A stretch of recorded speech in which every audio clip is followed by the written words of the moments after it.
Joined now by Barclays Wealth, Global Head of Research and Investment Strategy, Michael Dix. Michael, let's just talk about what you make of these numbers that we've had. Germany positive here, but I want to start off with Spain. Okay, it had growth, it's come out of recession, but deep cuts taking place. There are real dangers here. There's a real tightrope for the Spanish government to walk. Yeah, I think, the rule of thumb is every 1% of GDP of tightening you do, you knock about half a percentage point off growth. So even if you were going pretty tentatively here, there's a good chance you're back into double dip mode.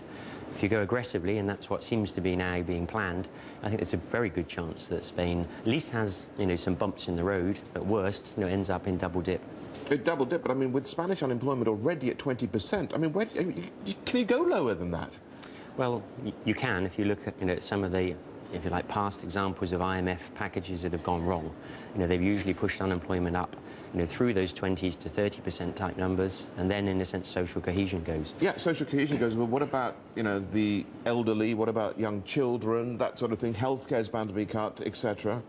Well, there's a human cost here. If you're going for a big number, in terms of more than 1% of GDP, it's hard not to hurt, most parts of society. And that's why I think the cohesion goes, unless you've had, if you like, the sort of shock that makes it easy for people to accept the need for change. I think in Spain's case, it's quite difficult to see. You haven't had a meteorite hit Spain, you haven't had a banking collapse internally, and that's it, like in Iceland. So I think in that sense, yeah, you would probably see increases in pressures and a bit of a sort of two-speed Europe. Some guys making it and some guys falling away. Well, I ask you which part of those, the two-speed Britain will be in, a new government this morning here. What do you make of it all?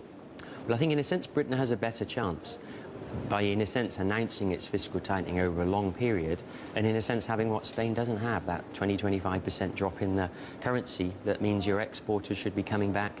That I think is part of the story behind the industrial production figures we saw yesterday.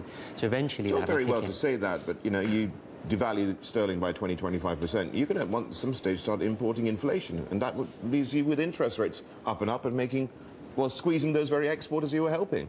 Yeah, no, it's going to be tough, for a Bank of England that's not just once, but quarter after quarter after quarter now seeing inflation higher than it thought it would be, and obviously now above target. It's going to be encouraged, if you like, to be very, very loose on monetary policy to offset this fiscal tightening, and might have to accept higher inflation, especially if that were to go up, which I think is a fair chance that it happens. Michael, what about your investment strategy in light of what we're seeing, in light of the Greek contagion story as well, and emerging market success, generally speaking, in Asia? Well, we've been taking some risk off the table. So we've been reducing positions in equity markets where we were long, and, if you like, moving out of Europe and more of that risk that we've still got on in the US. Somewhere like emerging markets, we were neutral, and we were happy that we were neutral. So in other words, we'd taken some profits early on. It's not attractive enough, the declines you're seeing in places like China, to get in.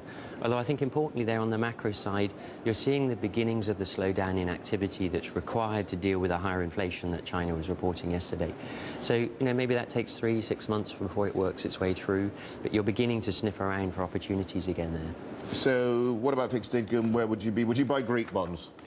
No. I think, you've clearly bought some time, and you could have a rally that takes some time before people focus again on these issues that we've just been touching on. Because the basic issues haven't gone away, have they yet?